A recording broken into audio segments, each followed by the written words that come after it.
I don't know about you, but I can totally imagine the thought process involved when the Sci-Fi Channel came up with this movie.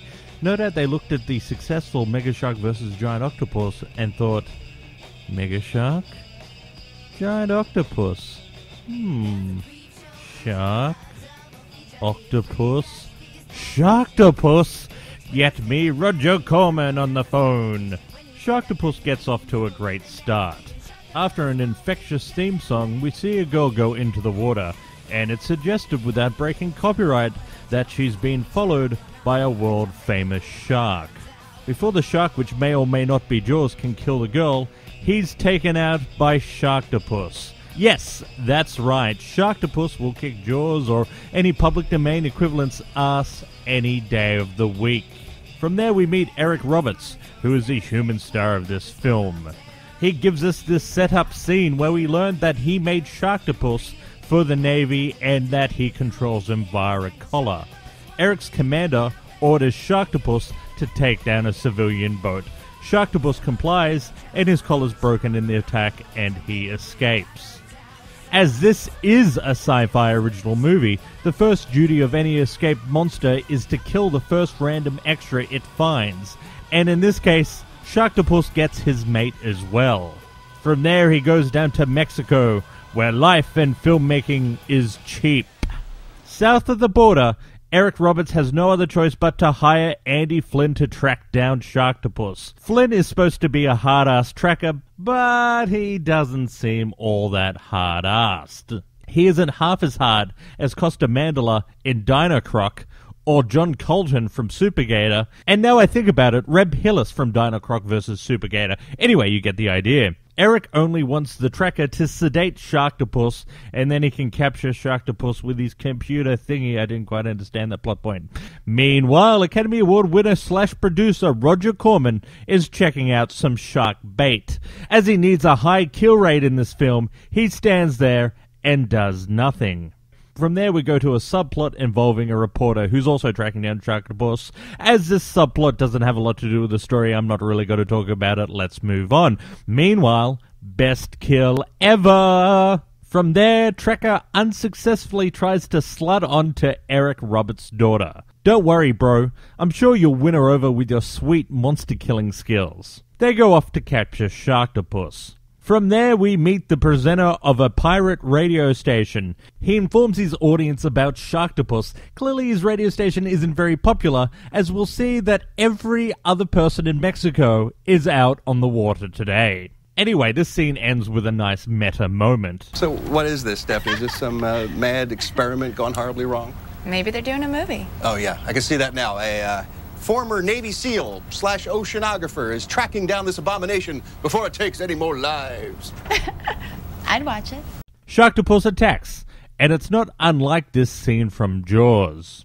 The reporter's cameraman films it, despite having no microphone on his camera.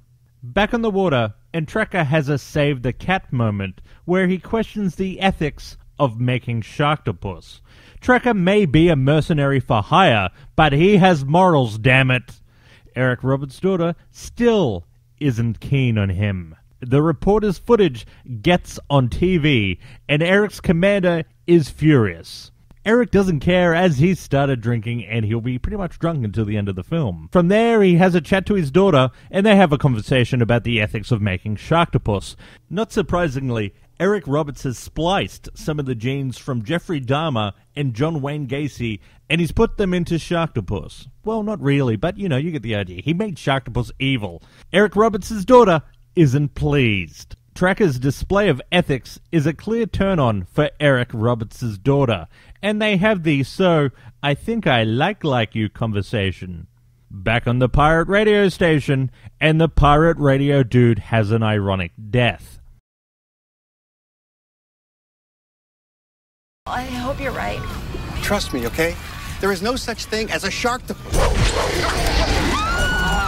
Trekker hatches a plan. It involves dumping 5 gallons of fish gut in the water and waiting. It works, and Sharktopus kills Mexican sidekick.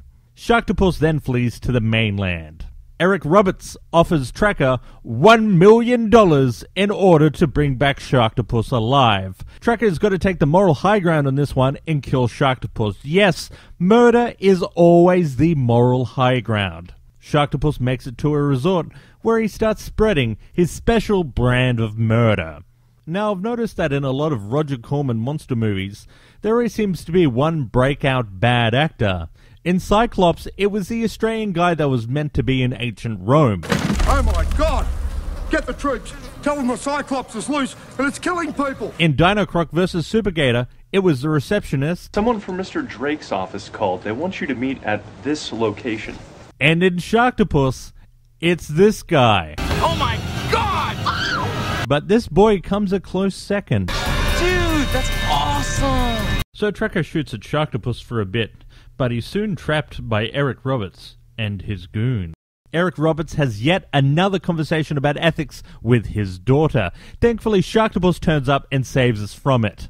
Sharktopus grabs Eric Roberts' daughter, but Eric Roberts redeems himself by giving up his life in order to save her. Now, unlike most of my reviews, I'm not going to tell you what happens. Sharktopus is a fun film, and you should just really watch it for yourself. But I will tell you the ending involves deaths, explosion, and Tracker finally takes off his shirt.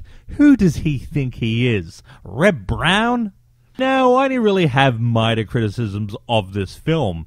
Eric Roberts' daughter's accent seems to be all over the place. I'm really not sure what nationality she's meant to be, but I can forgive her as she did play Steven Seagal's daughter in Belly of the Beast. Shut up, asshole. My dad's the best. Also, some of the kills could have been more creative. But saying that, Sharktopus is worth buying on Blu-ray. Please remember to rate, comment, and subscribe. And go to www.bbreviews.net for more good stuff, or check us out on Twitter or Facebook, links below.